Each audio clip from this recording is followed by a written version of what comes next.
Bonjour, bienvenue à l'émission Ouvrons la Bible. Vous me connaissez déjà, je suis Larissa Lagoyou. Aujourd'hui, dans nos églises, et surtout étant enfant de Dieu, on n'arrive plus à faire la différence entre le prophète et le devin. Le sujet de ce jour a une importance capitale parce que beaucoup de devins se font appeler hommes de Dieu et prophètes dans nos églises. Pour en savoir plus, écoutons le pasteur David de l'émission Ouvrons la Bible. De plus à l'émission Ouvrons la Bible. Vous êtes de plus en plus nombreux à nous appeler depuis la France, depuis Londres, depuis les États-Unis pour nous soutenir. Soyez également bénis. Et nous sommes toujours connectés avec la sœur Larissa Lagoyou. Et pour faire cette émission, nous sommes toujours fidèles au principe de l'émission. Pour faire cette émission, nous prenons un témoignage 5 Bibles. Il faut dire 5 avec moi. La Bible Top catholique, utilisée par les catholiques. La Bible Parole de vie, utilisée par les catholiques. La Bible Louis II, utilisée par les évangéliques. La Bible Parole vivante, utilisée par les évangéliques. Et enfin, la Bible Semeur, utilisée par les évangéliques. C'est à la lumière de ces 5 Bibles que nous allons partager le sujet de ce jour. Je veux que tu t'asseyes, frère. Si tu as une feuille, il faut prendre une feuille et un bic, tu vas noter. Et surtout, viens avec ta Bible. Parce que le sujet de ce jour est d'actualité. Amen, il faut dire actualité.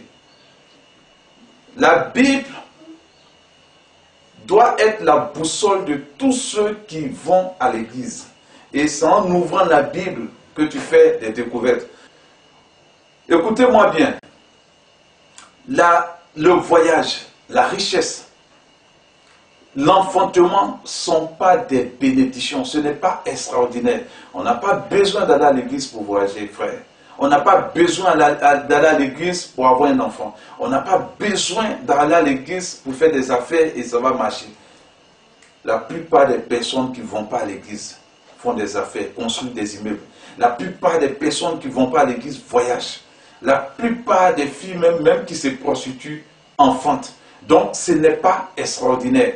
L'homme a perdu dans le jardin d'Éden la présence de Dieu. Et c'est dans la présence de Dieu qu'il y a toutes ces choses. La Bible dit, cherchez premièrement le royaume des cieux et sa justice, et toutes ces choses vous seront données.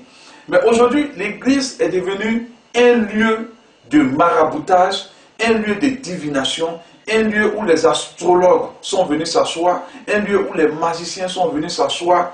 Pourquoi? C'est une nouvelle trouvaille des devins, une nouvelle trouvaille des magiciens à cause de notre comportement. Il faut dire comportement. Et on va prendre un passage qui va illustrer le message de ce matin. Tu vas prendre avec moi 2 Timothée 4, versets 1 à 5. On va ouvrir la Bible dans 2 Timothée chapitre 4, versets 1 à 5. Je t'en conjure devant Dieu et devant Jésus-Christ, qui doit juger les vivants et les morts, et au nom de son apparition et de son royaume. Prêche la parole, insiste, en toute occasion favorable ou non, reprend, censure, exhorte, avec toute douceur en instruisant, car il viendra un temps où les hommes ne supporteront plus la saine doctrine, mais ayant la démangeaison d'entendre des choses agréables, ils se donneront une foule de docteurs selon leurs propres désirs, détourneront l'oreille de la vérité et se tourneront vers les fables. Mais toi, sois sobre en toutes choses, supporte les souffrances, fais l'œuvre d'un évangéliste, remplis bien ton ministère. Reprenons. La Bible dit que les hommes ne supporteront plus la sainte doctrine. Et je t'en conjure devant Jésus-Christ et au nom de son royaume. La Bible, en réalité, est l'histoire d'un royaume qu'on appelle le royaume des cieux. La Bible n'est pas l'histoire d'une église, ni d'une religion. La Bible, je suis désolé encore pour tous ceux qui nous écoutent, la Bible est l'histoire d'un royaume. Et comme nous ne voulons pas des pasteurs qui vont nous dire la vérité sur nos péchés, alors la Bible dit que nous allons nous faire une foule de docteurs selon nos propres cœurs. Frères, tous ceux que j'ai reçus, ils ne sont plus jamais revenus me voir. Pourquoi? Parce que quand je leur ai dit qu'en réalité, la bénédiction, c'est la présence de Dieu dans la vie de quelqu'un. Et que le voyage n'est pas une bénédiction. L'enfantement n'est pas une bénédiction. La richesse n'est pas une bénédiction. La bénédiction, c'est la présence de Dieu dans la vie de quelqu'un. Et fait, ces personnes-là, ils m'ont dit vraiment, pasteur, on a été touchés par ce que tu as dit. Mais le lendemain, je ne les ai plus revus jusqu'à présent. Et bien, c'est à cause de ces personnes que les devins ont regardé autour d'eux. Ils ont vu que personne ne les consulte maintenant. Tiens, il faut que j'aille créer une église.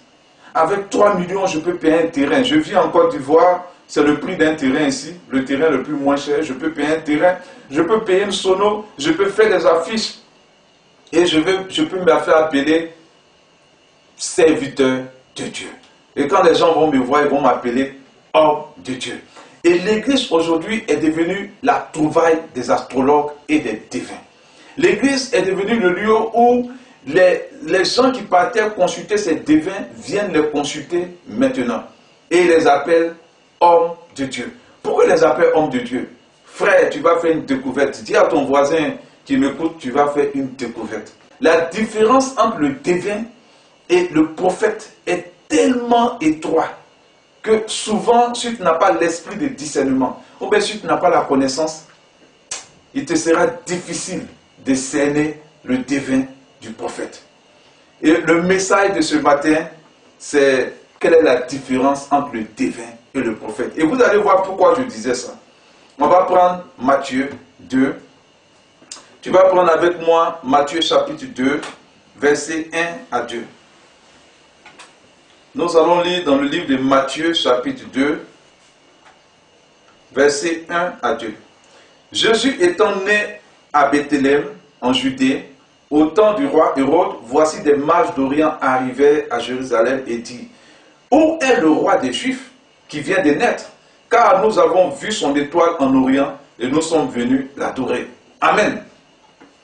Les mages, qu'on appelait les rois mages, étaient des magiciens, étaient des astrologues, étaient des devins. Ils avaient la capacité de voir des choses à venir. Ils avaient la capacité de dire ce qui est. Et aujourd'hui, si ces personnes créent une église, on va les appeler hommes de Dieu.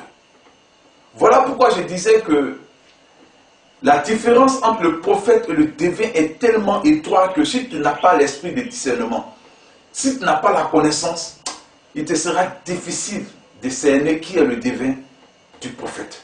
Amen. On va prendre encore un autre verset. Nombre chapitre 22, verset 7.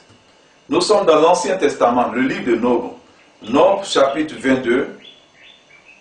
Nombre chapitre 22, verset 7.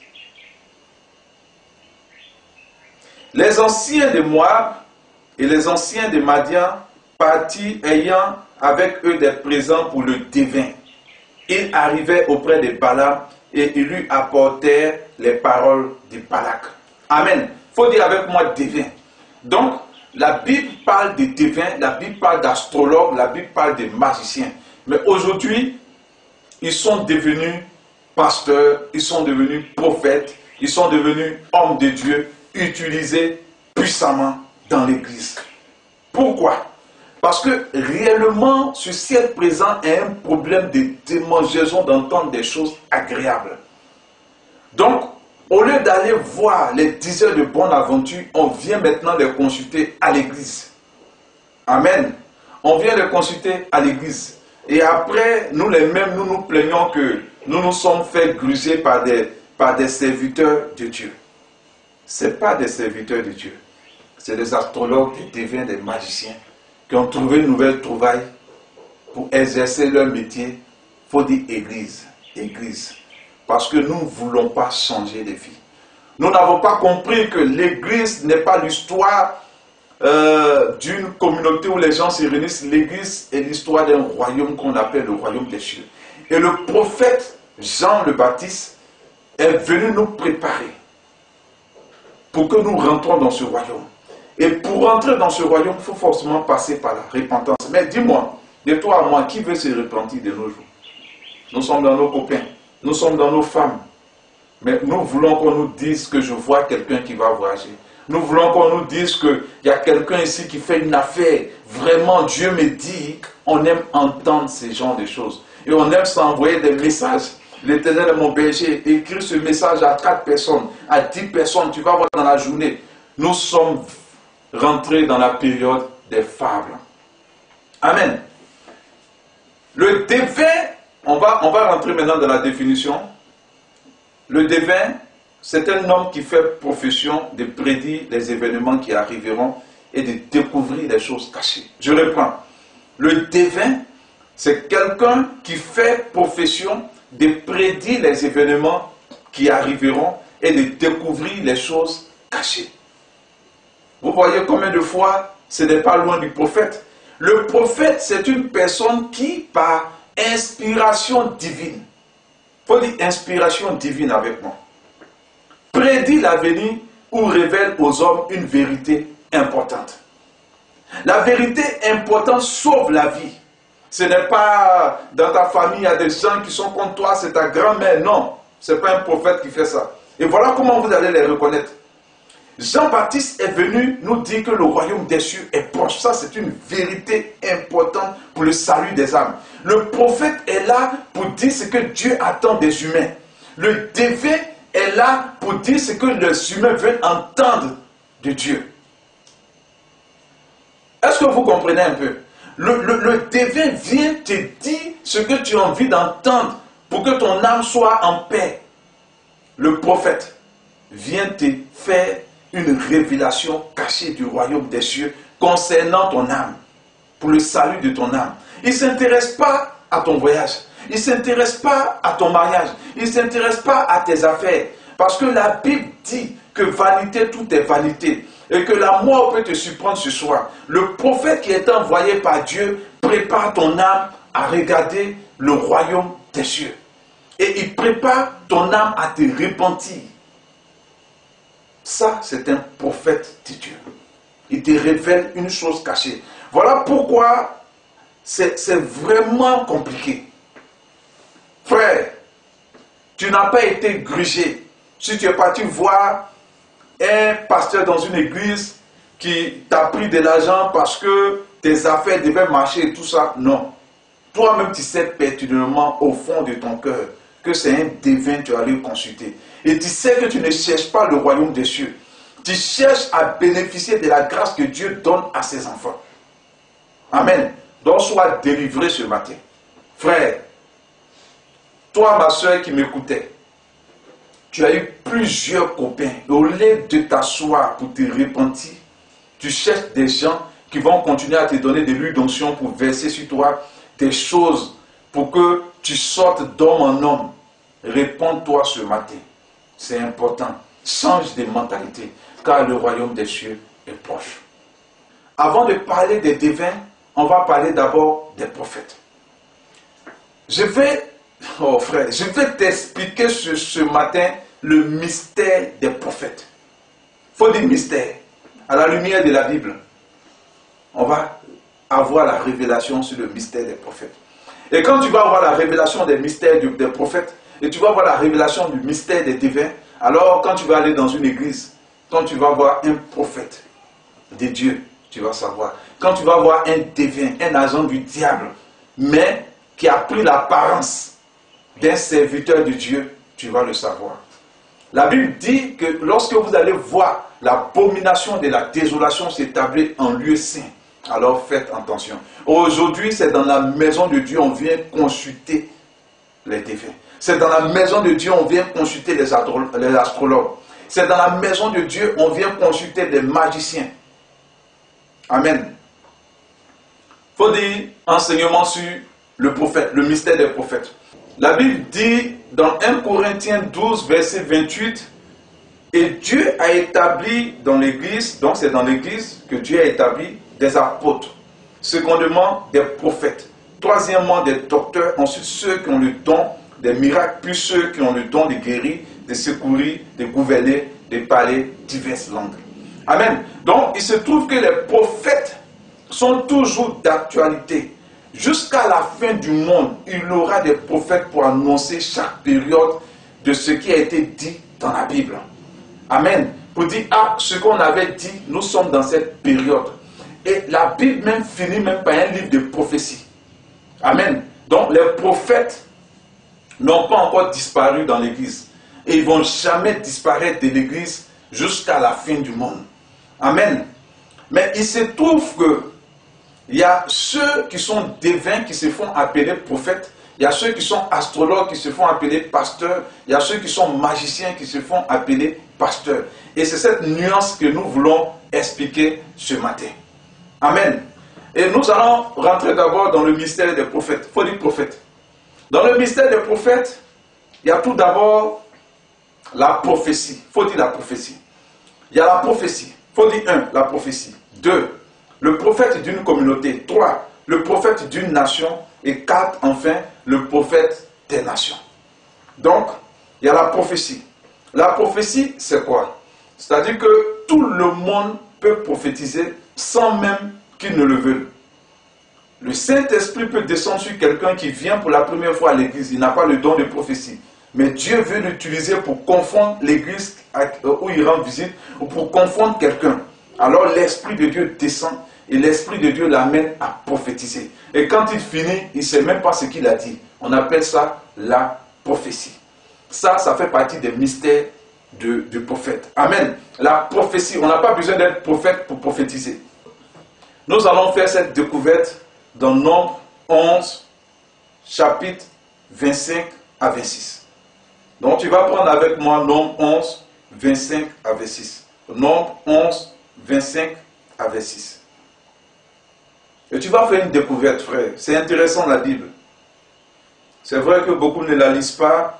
Ils préfèrent écouter les pasteurs, ils préfèrent écouter les prophètes sans même rentrer dans la Bible pour voir ce que la Bible dit par rapport à une prédication qu'ils ont écoutée. L'Éternel descendit dans la nuée et parla à Moïse. Nombre 11, versets 25 à 26. L'Éternel descendit dans la nuée et parla à Moïse. Il prit de l'esprit qui était sur lui et le mit sur les 70 anciens. Et dès que l'esprit reposa sur eux, ils prophétisaient, mais ils ne continuaient pas. Amen. Il eut 2 hommes, l'un appelé Eldad et l'autre Médad, qui étaient restés dans le camp et sur lesquels l'esprit reposa, car ils étaient parmi les inscrits. Quoiqu'ils ne fussent point allés à la tente, et ils prophétisaient dans le camp. Amen. Donc tu n'as pas besoin d'être prophète. On appelle ça la prophétie. On va prendre encore un autre verset. Il y en a plusieurs, mais on va prendre un autre verset pour que tu comprennes que dans le mystère des prophètes, il y a la prophétie. On n'a pas besoin d'être prophète pour prophétiser. 1 Samuel 19, verset 20 à 21. Saul envoya des gens pour prendre David. Donc le but de Saul, c'était de prendre David.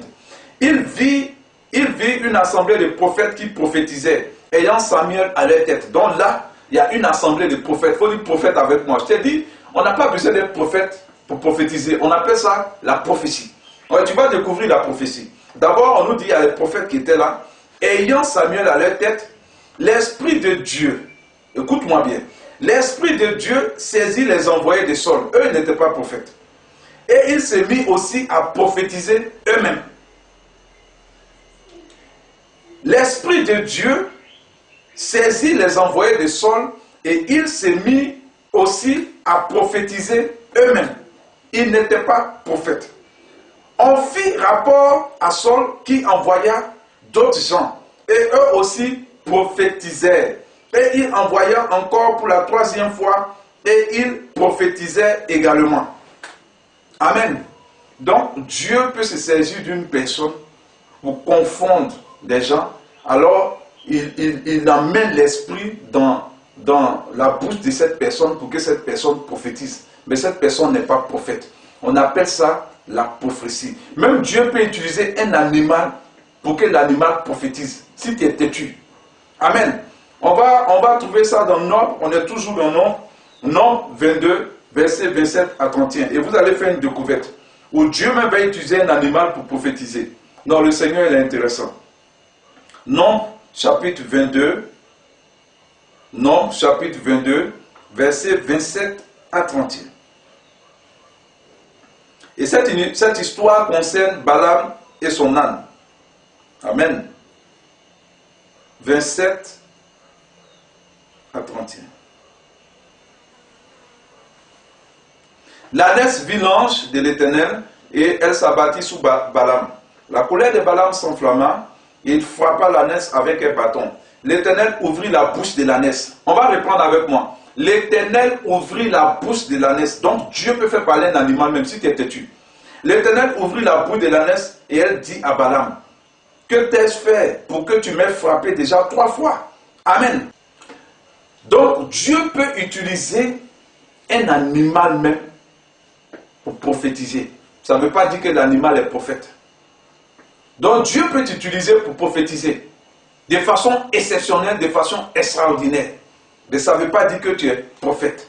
On appelle ça la prophétie. Il faut dire avec moi la prophétie. Ensuite, il y a le prophète d'une communauté. Là, lui, il a le don de prophétie. Il a été point prophète par le Seigneur. Et lui, il est uniquement prophète d'une communauté. C'est-à-dire que quand la Bible dit que Dieu est établi dans l'église, il y a les apôtres, il y a les prédicateurs et il y a les prophètes. Mais il y a le prophète de la communauté. Le message qu'il donne, c'est pour dévoiler les choses cachées dans la communauté ou ce que Dieu attend de la communauté de façon particulière. Et lui, il est prophète de cette communauté. Nous allons prendre Luc chapitre 2, verset 25. Et voici, il y avait à Jérusalem un homme appelé Simeon. Cet homme était juste et pieux. Il attendait la consolation d'Israël et l'Esprit Saint était sur lui. Il avait été divinement averti par le Saint-Esprit qu'il ne mourrait point avant d'avoir vu le Christ du Seigneur. Il vint au temple, poussé par l'Esprit. Et comme les parents apportaient le petit enfant Jésus pour accomplir à son égard ce qu'ordonnait la loi, il le reçut dans ses bras, bénit Dieu et dit, « Maintenant, Seigneur, tu laisses ton serviteur s'en aller en paix selon ta parole, car mes yeux ont vu ton salut. » Donc, Simeon est venu au temple pour révéler qui était l'enfant qui rentrait dans le temple. Et à côté de Simeon, il y avait même une prophétesse qu'on appelait Anne qui était continuellement à l'église. Amen. Et nous allons comprendre qu'il y a le prophète d'une église. C'est-à-dire que lui, il est dans l'église pour révéler une vérité importante, quelque chose d'important, mais toujours inspiré par Dieu. Donc ce qui fait que quand tu viens voir un prophète et que tu lui dis des choses, si c'est un prophète inspiré par Dieu, si Dieu ne lui a rien dit, il va te dire, mon frère, Dieu m'a rien dit concernant ce que tu me racontes. Amen. Ça, c'est un prophète. Le devin a toujours quelque chose à te dire. Mais nous ne sommes pas encore tombés sur le devin. Et nous allons prendre maintenant le mystère des prophètes de la nation. On a étudié d'abord la prophétie, c'est-à-dire que tout le monde peut prophétiser. Le prophète d'une église, c'est celui qui est mandaté pour être dans une église, pour être les yeux de Dieu, pour révéler à ceux de l'église ce que Dieu attend d'eux. Et à le prophète d'une nation, il faut dire nation. Eh bien, Jean le Baptiste était prophète de la nation d'Israël. Le prophète d'une nation, c'est celui qui annonce une vérité importante à toute la nation. Il n'a rien à voir avec une église. Amen. Quand tu prends Élie, quand tu prends Élisée, quand tu prends Moïse, il est là pour révéler, inspiré par Dieu, pour révéler ce que Dieu attend d'une nation tout entière. Ce n'est pas ce que Dieu attend d'une petite communauté avec des dénominations. Je préfère dire les noms, les dénominations. Mais lui, il est là pour révéler ce que Dieu attend concernant une nation. Comme Moïse, comme Élie, comme Élisée, comme Ésaïe, comme Jean le Baptiste. C'était des prophètes d'une nation. Et à côté d'eux, on a eu aussi dans la Bible le prophète des nations ou bien les prophètes des nations. Dans le mystère des prophètes des nations, on a connu Jonas. Amen. On a connu Jonas. Nous allons prendre Jonas 1, verset 1. La parole de l'Éternel fut adressée à Jonas. Je vous ai dit toujours qu'un prophète, c'est quand la parole de Dieu lui a adressé qu'il agit. Donc si tu viens voir un prophète que Dieu ne lui dirait, n'a rien à te dire, ça, c'est comme ça que vous allez reconnaître un vrai prophète. Et puis il ne va pas te parler de ton voyage, je suis désolé. Il ne va pas te parler de tes finances. Il ne va pas te parler de ton mariage. Il va te parler de ce que Dieu te reproche. Dieu attend de toi parce que le royaume des cieux est proche. Amen. Donc la Bible dit, la parole de l'Éternel fut adressée à Jonas, fils d'Amittai, en ces mots. Lève-toi, va à Ninive, la grande ville, et crie contre elle, car sa méchanceté est montée jusqu'à moi. Amen. Donc Jonas, du pays où il est, Dieu l'envoie dans un autre pays. Et il lui dit précisément ce qu'il reproche à ce pays. Ça, c'est le prophète des nations. Et quand vous voyez un prophète dans une nation, ce n'est pas pour venir vous faire tomber. Ce n'est pas pour venir vous dire qu'il y a un sorcier dans votre vie, non. C'est pour venir vous dire ce que Dieu attend de vous, ce qu'il vous reproche. Donc quand tu vois Jean-Baptiste apparaître devant toi, c'est que tu as un problème avec Dieu. Si tu vois Élie venir devant toi, c'est que Dieu te reproche quelque chose, mais Dieu veut te donner quelque chose par rapport à ce qu'il a vu que tu le suis. Amen. Donc il y a le prophète des nations. Il y a eu Jonas, et il y a encore une grande révélation à vous faire. Jean, qui était disciple de Jésus-Christ, était prophète des nations. Quand vous lisez Apocalypse, tout le monde aime dire le livre de la révélation, le livre de l'Apocalypse, le livre de la révélation. Mais effectivement, c'est un prophète qui peut dire ces choses qui vont arriver de façon précise. Et ces choses dont il a prophétisé, ça concerne toutes les nations du monde entier. Amen. C'était un prophète des nations. Le prophète des nations, le message qu'il a, ça concerne toutes les nations. Le prophète qui vient révéler la puissance du Saint-Esprit à travers les nations, c'est un prophète des nations. Écoutez, le prophète des nations, c'est pas lorsque tu as la capacité de faire tomber les gens, de gruger les gens en vendant de l'huile d'onction, en faisant des programmes en disant je vois quelqu'un qui va voyager, et puis tu as la possibilité de payer des billets d'avion pour aller faire un programme aux États-Unis, pour aller faire un programme en France, pour aller faire un programme au Canada. Quand tu reviens, tu dis que tu es prophète des nations. Non. Le prophète des nations, c'est quelqu'un qui chez lui, il est couché à la maison. Écoutez-moi bien, parce que c'est très important. Il est couché chez lui à la maison. Et Dieu lui dit, parce que le prophète, le vrai prophète, il est inspiré d'abord par Dieu avant d'agir. Dieu lui dit, va dans telle nation et dis-leur. Amen. Et le prophète des nations, c'est quelqu'un qui a un message prophétique pour toutes les nations. Il révèle une vérité importante, une vérité cachée. Et cette vérité n'a rien à voir avec l'Église. Il transcende ce qu'on appelle l'Église. Parce que le message qu'il donne est universel. Toutes les nations entendent ce message. La Bible dit, le monde entier attend la manifestation de la révélation des fils du royaume.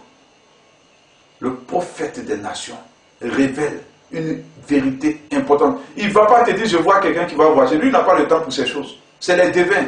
Donc, on va rentrer dans le mystère des devins tout à l'heure. Le Saint-Esprit avait été oublié un moment dans toutes les églises à travers le monde. Il y a même des grandes églises où ils ont fait des manuels. Le manuel des dogmes qui ont remplacé la Bible.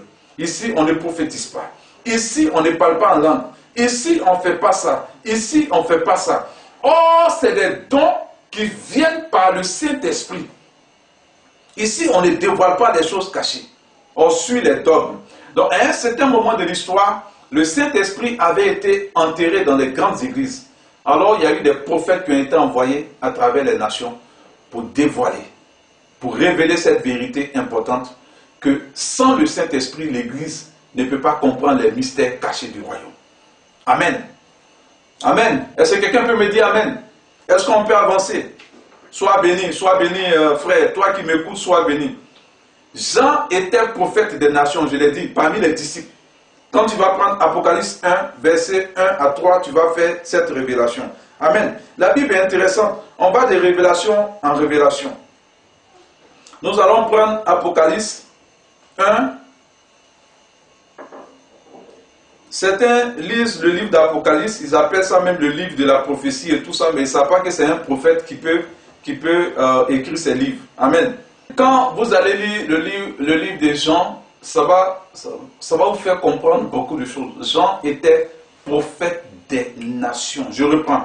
Jean était prophète des nations. Je n'ai pas dit Jean-Baptiste. Jean-Baptiste était prophète de la nation d'Israël pour annoncer le Messie, pour préparer la venue du Messie. Jean, qui était le disciple, et lui-même il se faisait appeler le disciple que Jésus aimait le plus, il était prophète des nations. Il a écrit jusqu'à 22 livres et il a expliqué tellement ce qui va arriver à toutes les nations jusqu'à la fin du monde. Je vous ai dit tantôt que le prophète des nations vient révéler un mystère caché à toutes les nations. Une vérité, le prophète des nations vient révéler une vérité cachée concernant toutes les nations. La vérité que Jean a révélée ne concerne pas Israël. Ça concerne la fin du monde, comment on va être jugé. Les nations vont s'élever, la grande Babylone, tout a été expliqué dans la prophétie des Jean. Il faut dire prophétie des Jean. Vous lisez le livre d'Apocalypse, mais vous ne savez pas que c'est Jean qui a prophétisé. Amen. Amen. Il est bien écrit, heureux celui qui lit et ceux qui entendent les paroles de la prophétie et qui gardent les choses qui sont écrites, car le temps est proche. Amen. Et nous allons prendre encore Apocalypse 22. Il faut dire Apocalypse 22, c'est le dernier livre, les dernières prophéties de Jean. Les dernières prophéties de Jean, Apocalypse 22, versets 18 à 19. Et là encore, vous allez faire une découverte. Versets 18 à 19. Je déclare, à quiconque entend les paroles de la prophétie de ce livre, si quelqu'un y ajoute quelque chose, Dieu le frappera des flots décrits dans ce livre. Si quelqu'un retranche quelque chose des paroles du livre de cette prophétie, de cette prophétie, Dieu retranchera sa part de l'arbre de vie et de la vie sainte décrit dans ce livre. Amen. Amen, sois béni. Or, tantôt, quand on parlait de la prophétie, la Bible nous dit que l'Esprit de Dieu est descendu sur eux, ils ont prophétisé pour dire quelque chose à Saul, et l'âne aussi a prophétisé, il n'a plus jamais prophétisé encore. Amen. Donc, ce n'était pas des prophètes. Mais Jean, par contre, Jonas, étaient des prophètes des nations. Amen. Amen. Est-ce qu'on peut avancer? Est-ce que quelqu'un peut me dire Amen? J'espère que tu es bien assis. Bienvenue à l'émission Ouvrons la Bible pour toi qui viens de nous prendre en marche. Donc, nous allons entrer dans la deuxième phase du message, le mystère des devins. Et moi, personnellement, je n'en veux pas aux devins. Parce que c'est nous-mêmes notre propre cœur. Nous-mêmes, ce qu'on a envie d'entendre. Nous-mêmes, nous avons dit aux devins, aux astrologues, aux magiciens, écoute, le lieu où tu es là, tu ne peux pas te faire beaucoup de monde. Viens à l'église, paie un terrain, fais-toi appeler homme de Dieu. Alors le monde va venir te consulter. Amen. Et nous avons eu la démangeaison d'entendre des choses agréables. Et nous avons la démangeaison d'entendre des choses agréables.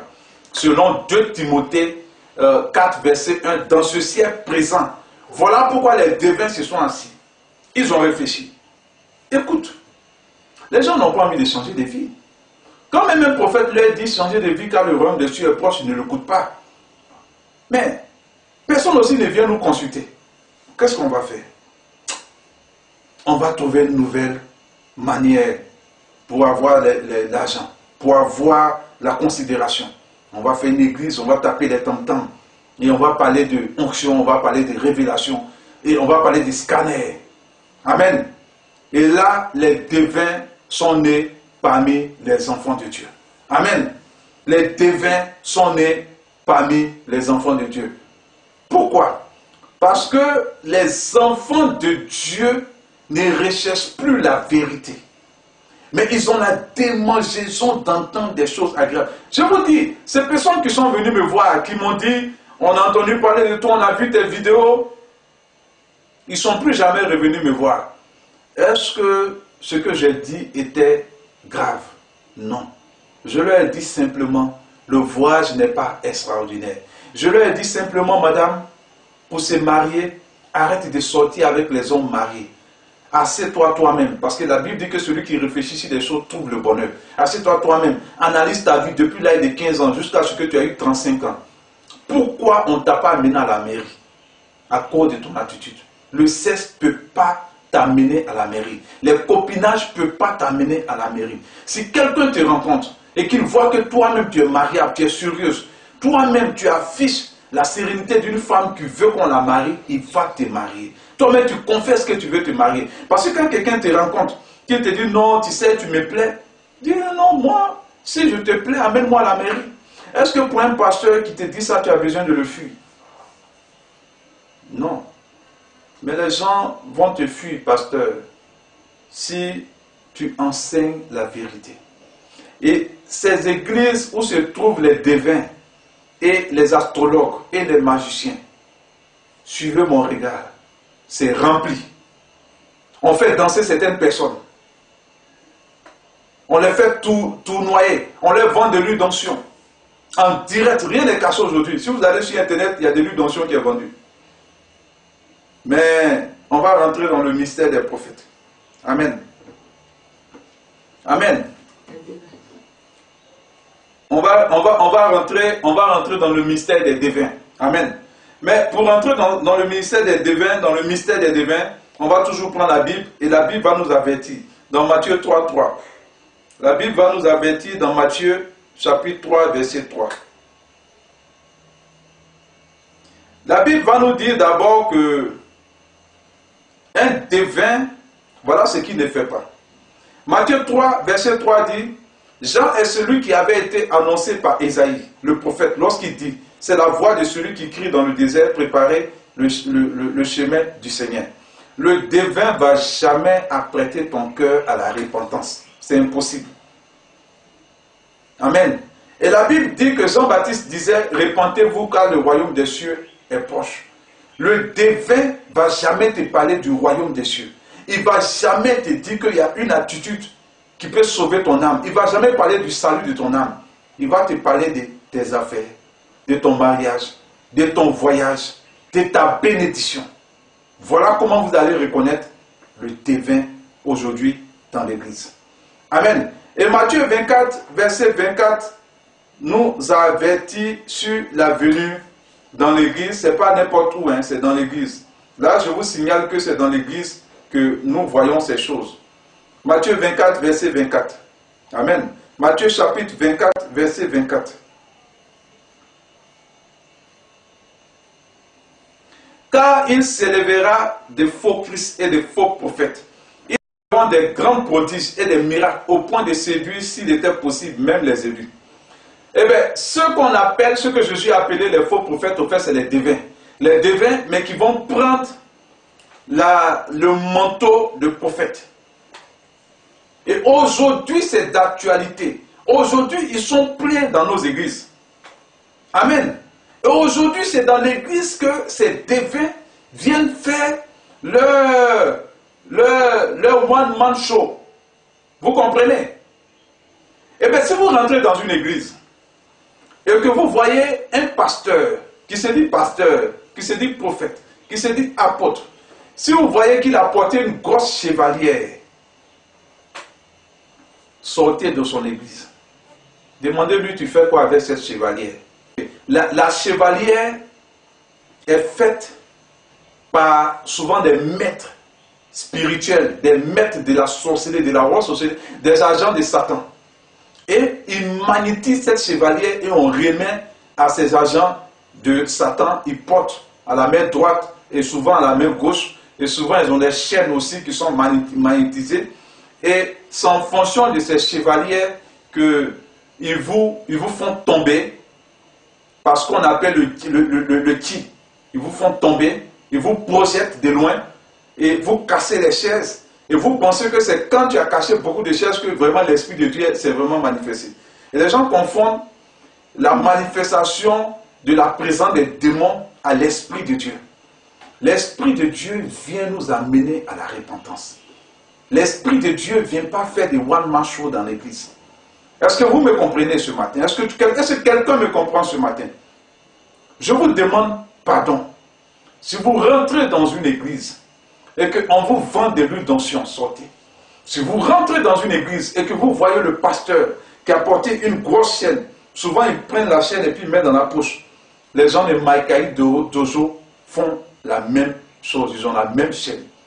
C'est pas parce que une chaîne est représentée par une croix que c'est forcément la croix de Jésus. Si vous voyez un pasteur, un apôtre, parce que nous avons la démonstration d'entendre des choses agréables et nous nous faisons passer pour des personnages importants. Amen. Et ils ont des chevaliers, comme je le disais tantôt, ils ont des grosses bagues, ils ont des poudres, ils ont des choses qu'ils font dans l'église et ils vous font faire des choses dans l'église. Et ils ne vont jamais parler de la repentance, non. Et lorsque vous allez aller dans une église et que vous allez voir un pasteur qui vous appelle un à un, écoutez-moi bien. La Bible dit ne participez pas aux œuvres infructueuses des ténèbres, mais condamnez-les.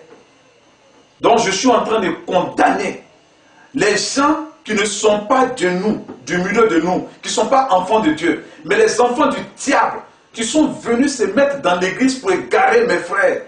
Moi, David, si je vois ça et puis je me tais, je suis sorcier, je suis du diable moi-même. La Bible dit, condamnez-les. Si ça peut sauver 3 personnes qui se sont fait manipuler. Si aujourd'hui, même au moment où je te parle, au moment où tu écoutes cette vidéo, tu vas dans une église où les gens sont en train de vous manipuler, que cela te réveille. Réveille-toi d'entre les morts, ouvre les yeux, Christ va t'éclairer. Ce n'est pas de Dieu ce qui s'est fait. Je vois dans la salle une femme, elle a porté un slip noir. Son numéro de téléphone, c'est le 42 06 07. Son mari s'appelle tant, j'entends Julien. Son mari s'appelle Julien. Frère, c'est la haute divination au milieu de vous. Et vous allez l'appeler homme de Dieu. Et vous allez dire, Dieu l'utilise puissamment. Mais quel Dieu? Pour ceux qui écoutent bien l'émission Ouvrons la Bible, nous avons développé le thème qu'en réalité il existe plusieurs dieux dans la mer, sur la terre, entre le premier et le deuxième ciel. Il y a même la reine du ciel qui est là-bas, elle est adorée par une grande église. Et il y a plusieurs cieux. Amen. Donc, il y a plusieurs dieux, il n'y a pas un Dieu. Donc, arrêtez d'appeler les enfants du diable qui sont venus prendre un manteau de brebis au milieu de nous, des hommes de Dieu. Pardonnez, ayez le discernement. Et souvent même Dieu même vous convainc même que ce qu'il fait là, ce n'est pas clair, mais vous êtes là quand même. Pourquoi? Parce que vous ne cherchez pas à vous repentir. Tu es dans plusieurs copains. Tu vas choisir de suivre un devin que des vrais pasteurs. Et ces églises sont bourrées. Parce que ceux qui sont assis en réalité, parmi eux il y a des sorciers. Parmi eux il y a des gens qui cherchent à voyager. Parmi eux il y a des gens qui cherchent à se marier. Parmi eux il y a des gens qui cherchent à faire des affaires. Des gens qui ont besoin d'entendre des choses agréables. Mais quand tu parles de la Bible, ils ne la lisent pas. Quand tu parles de la repentance, c'est un crime contre lui qui est en train de dire. Quand tu lui dis repentons-nous, il va te dire Dieu dit de ne pas juger. Et puis personne n'est saint sur la terre. J'ai une triste nouvelle à t'annoncer, toi qui m'annonces. Si tu n'es pas saint, si moi David je ne suis pas saint, il faut savoir qu'il y a des saints. La Bible dit qu'il y a des saints, donc il y a des saints.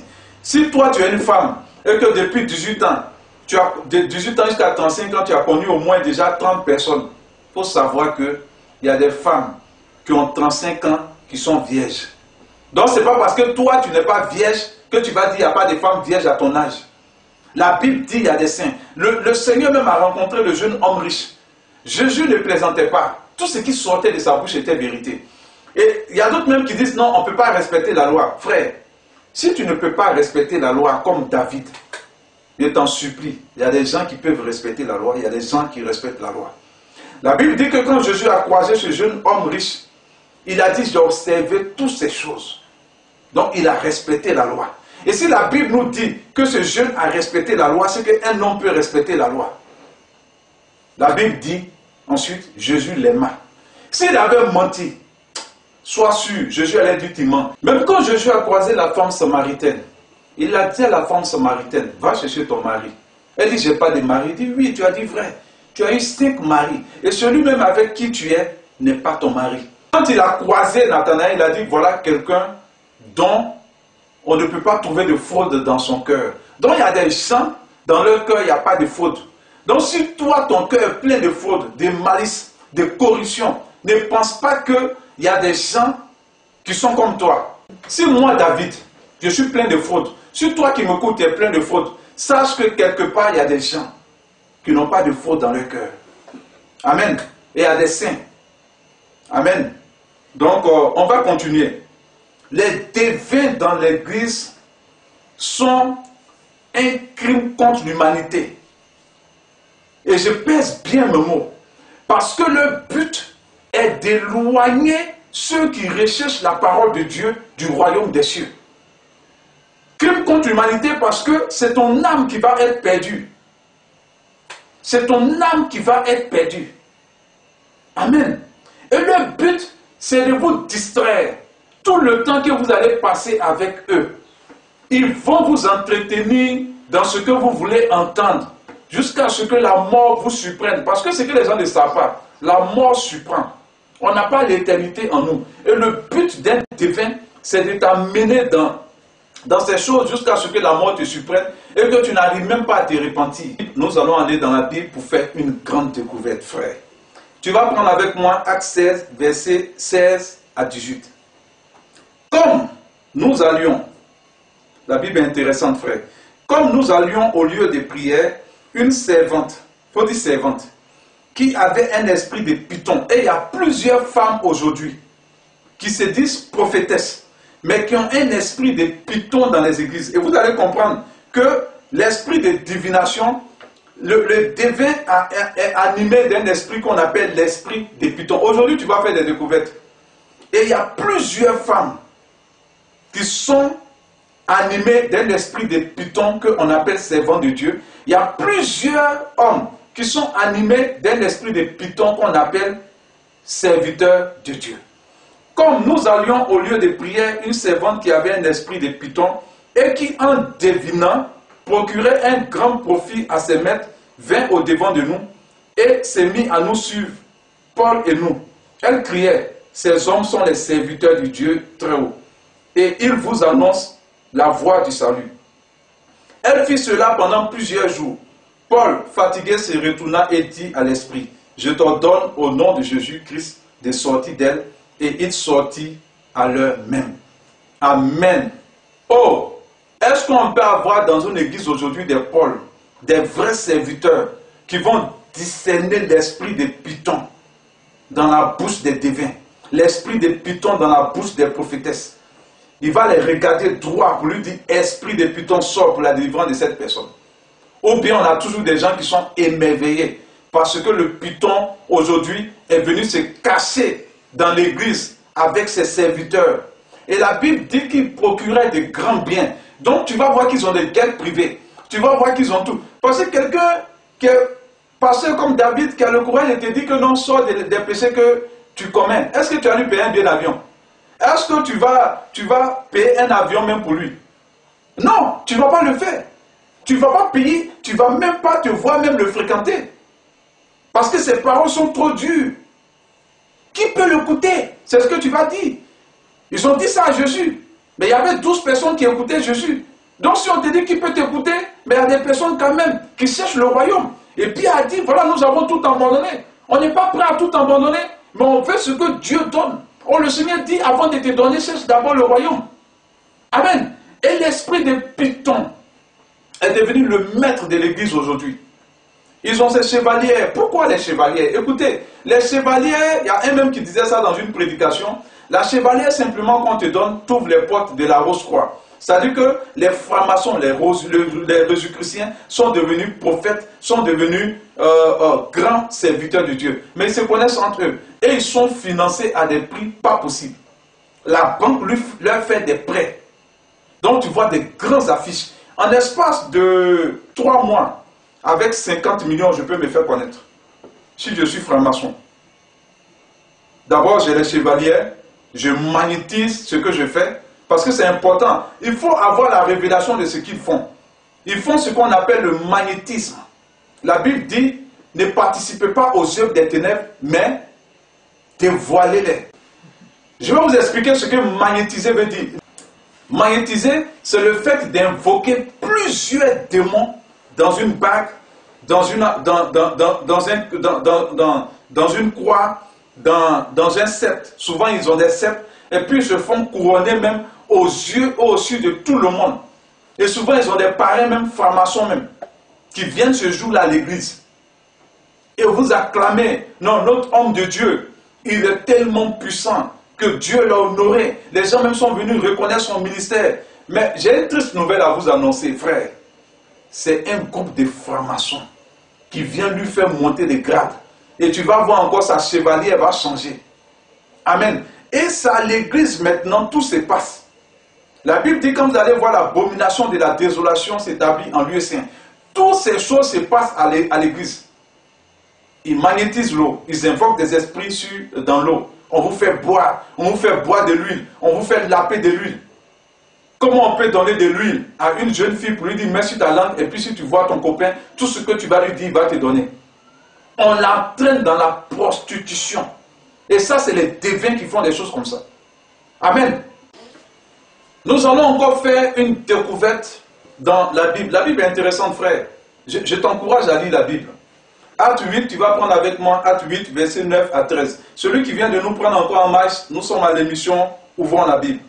Il y avait auparavant dans la ville un homme nommé Simon, il faut dire Simon, qui, se donnant pour un personnage important, exerçait la magie et provoquait l'étonnement du peuple de la Samarie. Tous, depuis le plus petit jusqu'au plus grand, l'écoutaient attentivement et disaient, celui-ci est la puissance de Dieu, celle qui s'appelle la grande. D'abord, la Bible dit qu'il se donnant pour un personnage important. Donc, les gens, même pour venir dans un pays, ils vont louer des limousines. Ils vont même amener des garde-corps. Ils se donnent pour passer, ils se font passer pour des personnages importants, mais c'est des agents du diable au milieu de nous. Et ils brandissent leurs chevaliers dans leurs photos. Amen. Ils brandissent leurs chevaliers dans leurs photos. Et la Bible dit, ils exercent quoi? La magie. Des gens même dans l'église. Allez sur YouTube, vous allez faire des découvertes. Ils font apparaître de l'argent. Ils vous disent, venez avec vos portefeuilles, venez avec du sable, venez avec du sel. Et ils magnétisent tout ça. J'ai expliqué ce que c'est que le magnétisme. Invoquer des démons dans un lieu. Amen. Ça provoque l'étonnement. Il faut dire l'étonnement. Donc, quand on vous montre les vidéos où ces grands devins, parce que moi je ne les appelle pas pasteurs, le Seigneur m'a fait la grâce d'avoir la connaissance de ces personnes. Donc moi je ne les appelle pas pasteurs. Ces grands devins avec des grands programmes télévisés font en direct des miracles. Mais ça provoque l'étonnement de tout le monde, comme Simon le magicien. Et je vous dis que si Simon vivait à cette époque, il allait être très riche, il allait avoir un jet privé. Pourquoi? Il suffisait simplement pour lui de payer des sonos à 30 millions, de faire des grandes croisades, et on allait l'appeler homme de Dieu. Puisque même à l'époque on disait, celui-ci est la puissance de Dieu, celle qui s'appelle la grande. On l'appelait déjà puissance de Dieu. Amen. Est-ce que quelqu'un peut me dire Amen? Donc, si Simon était à cette époque-là de notre vie, ben, il allait être le plus grand homme de Dieu, puissamment utilisé par Dieu. Bon, j'ai dit ça pour rigoler parce que ça me fait très mal. Mais c'est comme ça qu'on allait appeler Simon le magicien. Et je vous dis, il y a plusieurs sorciers, il y a plusieurs magiciens, il y a plusieurs astrologues qui sont devenus prophètes, qui sont devenus pasteurs, qui sont devenus apôtres. Donc, ouvrez les yeux dans vos églises. Mais pour qu'ils vous maintiennent là, il faut lancer des potions d'envoûtement. Avant même le culte, ils font des incantations dans le lieu de prière. Écoutez, ces personnes, ils ne font rien pour rien. Ils font des incantations dans le lieu de prière. Si vous voyez ces personnes-là dire, nous préparons le culte le samedi avant le dimanche, vous allez penser qu'ils aiment tellement Dieu. Mais il y a un groupe de personnes avec qui ils préparent le culte. Et le Seigneur nous a fait grâce de voir plusieurs églises comme ça. Est-ce que quelqu'un peut me dire Amen? J'espère que je ne t'ai pas rendu triste ce matin. Frère, je te demande pardon. Arrête d'appeler tout le monde serviteur de Dieu. Si tu rentres dans une église et que tu vois le pasteur qui porte des chevaliers, tu as été averti. La Bible dit que faute de connaissance, mon peuple périt. Mais toi, à partir d'aujourd'hui, tu n'es plus dans l'ignorance. Mais toi, à partir d'aujourd'hui, tu n'es plus dans l'ignorance. Tu as la connaissance de ces choses. Tu as su aujourd'hui faire la différence entre la prophétie. C'est-à-dire que quelqu'un qui n'a pas le don de prophétie peut prophétiser. Après, il y a le prophète d'une église. Ça a été expliqué. Lui, ce qu'il révèle, c'est dans sa communauté, c'est dans son église. Il y a le prophète d'une nation. Il a envoyé pour révéler une nation, pour dire ce que Dieu reproche à une nation. Maintenant, il y a le prophète des nations. Il a envoyé dans des nations. Ce n'est pas quand il prend un billet d'avion pour voyager lui-même. Non, non, non. Amen. Et j'ai eu à partager avec toi ce matin le mystère des devins. Comment les devins sont cachés aujourd'hui dans nos églises. Ces devins-là utilisent la puissance du ki. Ça se fait au niveau de la main. Et quand il fait ça, vous tombez. Amen. Et les Chinois, les grands pratiquants des arts martiaux ont la capacité de faire ça. Même dans le monde de certaines religions, ils font ça. Mais ils savent qui ces personnes sont. Ils travaillent pour le même maître. Amen. Et comme vous, comme moi, David, nous n'aimons plus écouter la vraie parole de Dieu qui nous dit, David, tu es marié, arrête d'être dans l'adultère. David, le voyage n'est pas extraordinaire. David, l'enfantement n'est pas extraordinaire. David, réponds-toi. Comment tu vis? Est-ce que tu crois en la Bible? Non, je ne crois pas en la Bible. Est-ce que tu crois au royaume des cieux? Non, je ne crois pas au royaume des cieux. Pardon, le royaume des cieux existe. Et ces gens de pasteurs, nous ne sommes pas prêts à les écouter. Nous ne sommes pas prêts à payer leur billet d'avion pour qu'ils viennent dans notre église pour nous donner des enseignements pour la délivrance de notre âme. Mais nous payons les billets d'avion de ces devins. Et ils vont envoûter les gens. Je vais vous dire encore une autre chose. On n'est même pas obligé de toucher le front de quelqu'un pour prier pour lui. Et c'est comme ça que vous allez les reconnaître. Ils se précipitent pour vous imposer la main. Parce qu'ils veulent vous transmettre par le qui, par le magnétisme, l'esprit qu'il invoque. Est-ce que vous me comprenez? Et vous voyez certains qui sont arrêtés. Et puis c'est comme quelqu'un les parle. Écoutez, le prophète ne s'arrête pas pour que Dieu lui parle directement sur plusieurs sujets à la fois. Je suis désolé. Même Daniel, même Joseph, qui avait la capacité d'interpréter les rêves, réalisez bien la Bible. Dieu leur parlait. Et Dieu ne peut pas son temps à parler aux gens chaque jour. Non, non, non. Il ne le fait pas. La Bible nous dit même dans le livre de Samuel que la parole de Dieu était rare en ce temps-là. Et Samuel a entendu la voix de Dieu. Il allait vers Élie pour dire, papa, tu m'as appelé. Il dit, je ne t'ai pas appelé. Amen. Un prophète ne se met pas au milieu d'une église pour dire, dans cette salle, il y a une femme qui s'appelle, j'entends Josiane. Écoutez, regardez-le bien. Le but de l'émission, c'est de nous réveiller, nous tous. Moi-même, David, je suis dedans. Larissa, que vous connaissez, a été victime de ces choses. Donc, nous avons été victimes de ces choses. Mais la Bible dit, va délivrer ceux qu'on amène à l'abattoir. Et ne dit pas que je ne savais pas. Celui qui sonde les cœurs et les reins le sait. Donc, Dieu sait que moi, David, j'ai eu la révélation de dénoncer ces choses. Amen. Est-ce que quelqu'un me comprend? Et donc, la personne, il a arrêté. Mais je vous dis, dans les démons, il y a plusieurs démons. Et il y a ce qu'on appelle le démon inférieur. Lui qui travaille avec les magiciens. Quand il fait abracadabra, le démon soulève la chaise. Et nous sommes dans l'étonnement. Donc, il est là. Et puis d'autres même dans les églises les appellent scanners. Si vous avez entendu ce mot scanner, sortez de ces églises. Non, pasteur, non, mais tu as la révélation. Fais mon scanner. Dieu me dit, j'entends Solange. Quand il dit j'entends Solange, c'est-à-dire que l'esprit vient souffler à son oreille. Oh frère, ce matin, toi qui écoutes cette émission, tu vas être béni. L'esprit vient souffler à son oreille, Solange. Et l'esprit va à tes origines. Parce que ce que vous ne savez pas, les esprits ont la puissance de se déplacer en fonction du vent. Voilà pourquoi dans Hébreux 1, à partir du verset 7, le Seigneur dit, il fait de ses anges des vents. Donc, puisqu'il existe depuis l'origine, il connaît ton père. C'est à cause de ça, la meilleure manière de procéder de ces personnes, même quand vous partez voir les marabouts, écoutez, ils n'ont pas changé leur méthode. Hein. Il va te demander ton nom de famille. Qu'est-ce qu'il fait? À partir de ton nom de famille, il sort de son corps et puis il va à tes origines pour voir si dans ta famille, il n'y a pas un sorcier qui peut collaborer avec lui. Est-ce que vous me comprenez un peu? Donc l'esprit va dans ta famille. Même avant que tu ne viennes à l'église, l'esprit te voyait. Donc ils communiquent entre eux. Et puisqu'il travaille pour ces esprits, et l'esprit a pour but de l'enrichir, mais lui, il a pour but d'égarer les enfants de Dieu. Et ça réjouit l'esprit. Est-ce que vous comprenez? Parce que le but des démons, c'est d'égarer un maximum de personnes pour ne pas qu'ils voient le royaume. Le but d'un vrai serviteur de Dieu, c'est de nous amener à la repentance pour que nous soyons un maximum de personnes à voir le royaume. Donc, ils ont des buts différents. Donc, l'esprit lui dit, Kwame. Donc, il dit, j'entends Kwame. Qui s'appelle Kwame ici? Tu te lèves. Tout le monde est dans l'étonnement comme au temps de Simon. Mais c'est un serviteur de Dieu. Dieu l'utilise puissamment.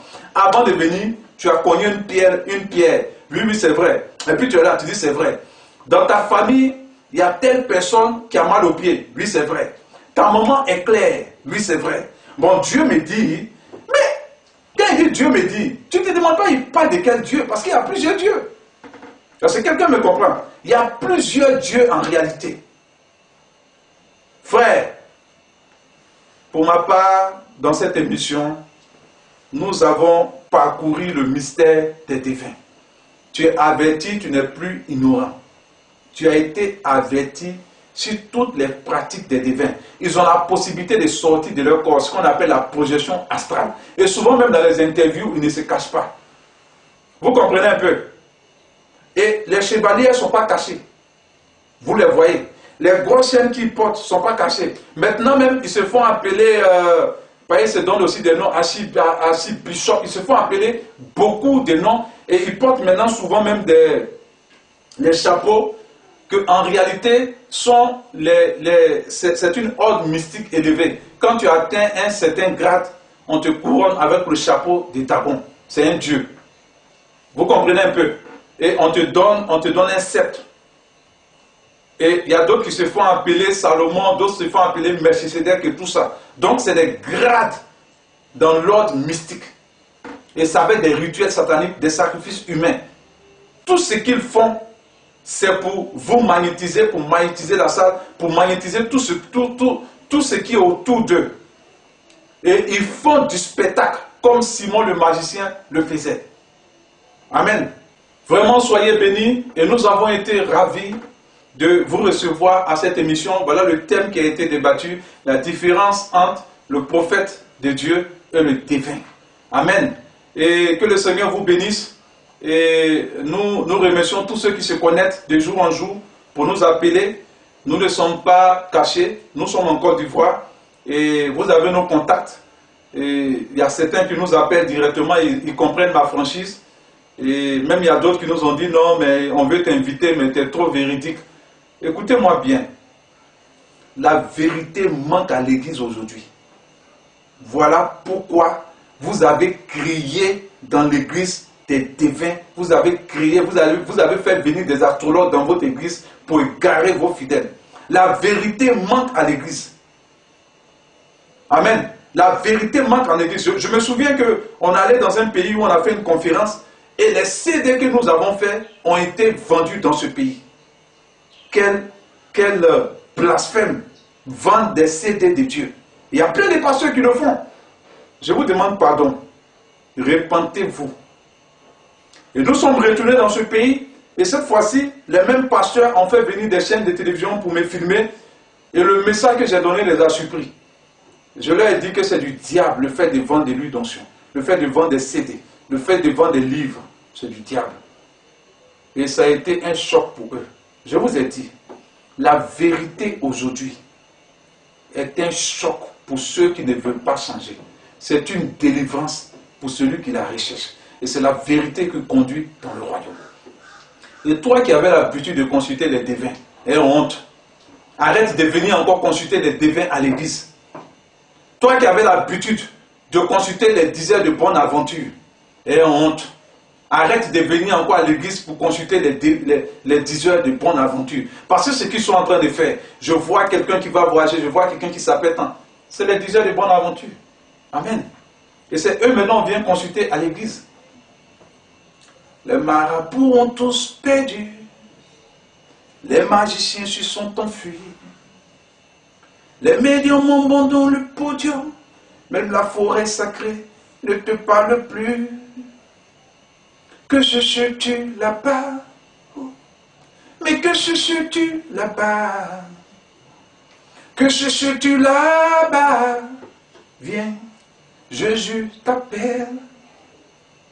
S'il n'existe pas, pourquoi tu parlerais de lui? S'il n'existe pas, pourquoi tous ces miracles? Dis-moi pourquoi. Tendez lorsqu'on te parle de Jésus. Dis-moi pourquoi. Ne comprends-tu pas sa parole? Que cherches-tu là-bas? Que cherches-tu au milieu des devins? Mais que cherches-tu là-bas? Que cherches-tu là-bas? Viens, Jésus t'attend. Nous allons nous repentir, nous qui consultons tous ces devins qui se font maintenant appeler pasteurs. Seigneur, je te demande pardon. Combien de fois j'ai été ignorant? Combien de fois j'ai été stupide? Combien de fois j'ai été ridicule? J'ai su des choses. Je sais même que quand, à l'époque, avant même que je n'aille à l'église, à l'époque, je partais consulter les devins, les astrologues. Ils me lisaient les cartes. Ils me parlaient de comment je suis arrivé, quel est mon nom. Aujourd'hui encore, je vais à l'église, je les retrouve là-bas. Mais je n'ai pas l'esprit ouvert pour comprendre que c'est les mêmes personnes, mais qui ont changé de lieu pour venir nous consulter maintenant dans ta maison. Je te demande pardon, Père, pour tous mes nombreux frères qui se font égarer. Donne-moi aussi d'aller les réveiller, Seigneur, car tu as dit, délivre ceux qu'on amène à l'abattoir, dans le nom de Jésus. Amen.